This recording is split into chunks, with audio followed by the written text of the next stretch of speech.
حضرت عائشہ رضی اللہ تعالیٰ عنہ سے روایت ہے، نبی صلی اللہ علیہ وسلم نے فرمایا، فتح کے بعد ہجرت نہیں البتہ جہاد اور نیت باقی ہے۔ جب تمہیں جہاد پر نکلنے کے لیے طلب کیا جائے تو بلا تعمل نکل پڑو۔ اس کا مطلب ہے کہ مکہ فتح ہو جانے کے بعد جو 8 ہجری میں ہوا، مکے سے ہجرت کی ضرورت باقی نہیں رہی کیونکہ دارالسلام بن گیا ہے۔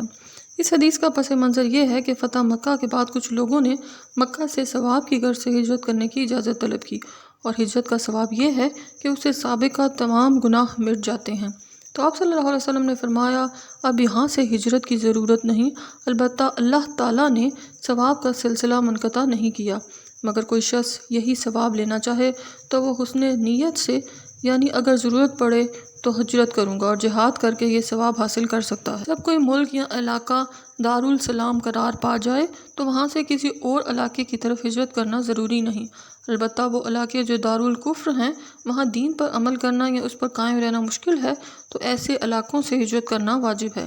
یہ بھی معلوم ہوا کہ جب کسی اسلامی ملک سے کسی دوسرے اسلامی ملک میں ہجرت کر کے جانا ضروری نہیں ہے، تو پھر ایک ایسے اسلامی ملک کو چھوڑ کر بلاد کفر میں جا کر اسے مستقل رہائش اختیار کرنا کہ وہاں دولت کی ریل پر اور تمدنی سہولتوں کی فراوانی ہے، شرعاً اس کی اجازت نہیں، جس میں بدقسمتی سے اس زمانے کے مسلمان مبتلا ہیں۔ بالخصوص ان کے سرمایہ کا انتقال اور مفکرین کی ہجرت بہت ہی تشویشناک ہے۔